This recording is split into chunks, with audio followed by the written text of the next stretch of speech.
Assalamualaikum warahmatullahi wabarakatuh. My name is Dewinta Dharmasari and I'm going to do simultaneous interpreting. And here is the videos.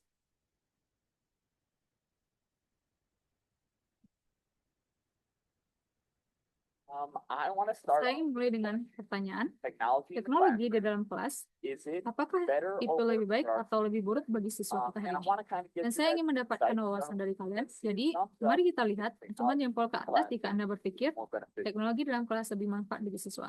All right. Baik, Give me a sekarang thumbs down bukan if you jempol ke think bawah. technology in Jika classroom is Anda more berpikir teknologi dalam kelas lebih berbahaya bagi siswa.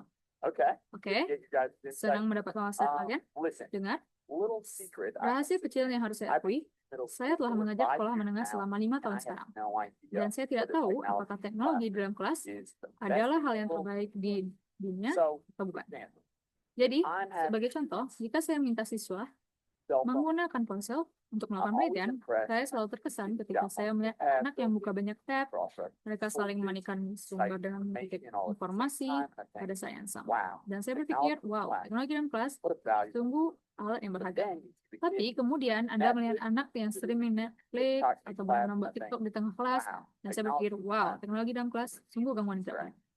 Here's the Inilah problem, right? masalahnya, kan? If my Jika job tugas saya sebagai pendidik adalah melakukan yang terbaik bagi siswa in terms of dalam hal technology, teknologi, saya tidak tahu apa yang terbaik bagi so siswa saya. I do whatever. Jadi saya melakukan apa yang dilakukan setiap orang dengan pertanyaan itu. Long story short, Saya mencarinya di Google did dan not go well. singkat cerita Kind of mencari di muddied Google the water. tidak berjalan dengan baik, malah menambahkan masalah.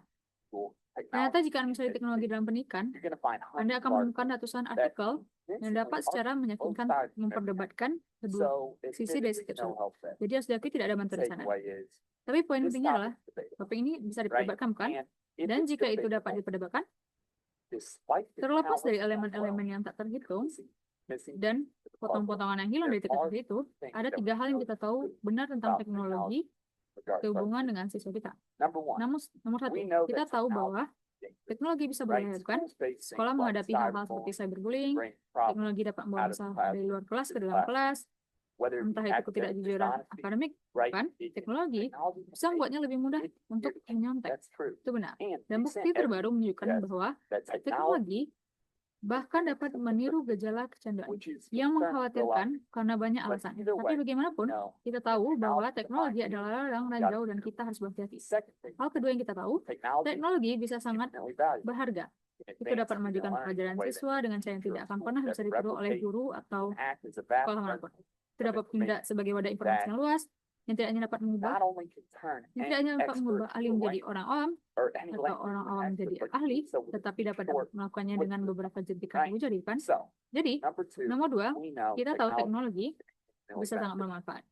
Jadi, jika Anda menghitung skor di rumah, kita seri 1 banding 1, kita tahu teknologi itu baik, kita tahu teknologi itu buruk, dan harus diakui, kita tidak semakin dekat dengan pertanyaan kita.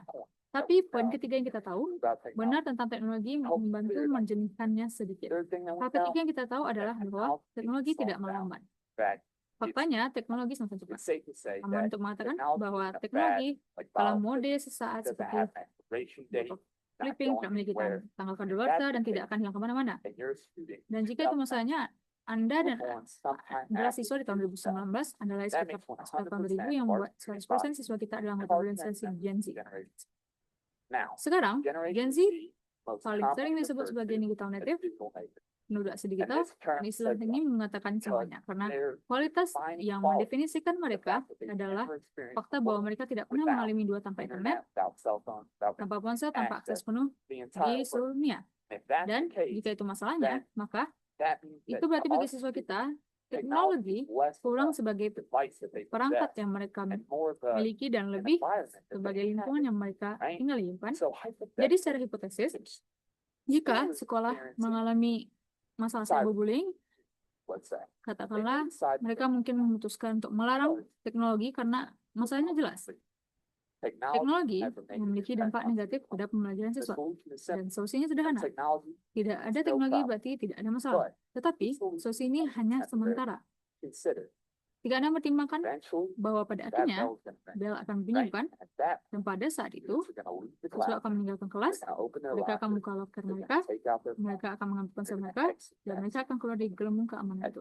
Pada saat itu, siswa akan menemukan diri mereka dalam lingkungan digital yang akrab dengan risiko dan bahaya yang sama. Tapi kali ini mungkin tidak berpengalaman dan tidak siap. Jadi, kalau kita meninjau kembali pertanyaan, apakah teknologi bermanfaat atau berbahaya bagi siswa kita menyadari bahwa itu adalah pertanyaan yang salah untuk diajukan. Karena tidak masalah apakah teknologi bermanfaat atau berbahaya bagi siswa kita ketika kita mengingat dua hal. Nomor satu, sebagai sekolah dan pendidik, tanggung kita adalah melakukan yang terbaik bagi siswa kita. Dan siswa kita memiliki perangkat di saku mereka yang sangat mudah dan sangat berbahaya. Itulah mengapa menjadi jelas bahwa memanfaatkan teknologi dalam kelas kurang sebagai pilihan dan lebih sebagai tanggung jawab. Bukan karena sebagai pendidik kita adalah mentor. Dan itu berarti kita adalah kewajiban kita untuk mempersiapkan siswa menghadapi tantangan menjadi digital native. Sebagai guru, kita minta siswa berlatih keterampilan sepanjang waktu. Tetapi menavigasi perairan digital juga membutuhkan latihan.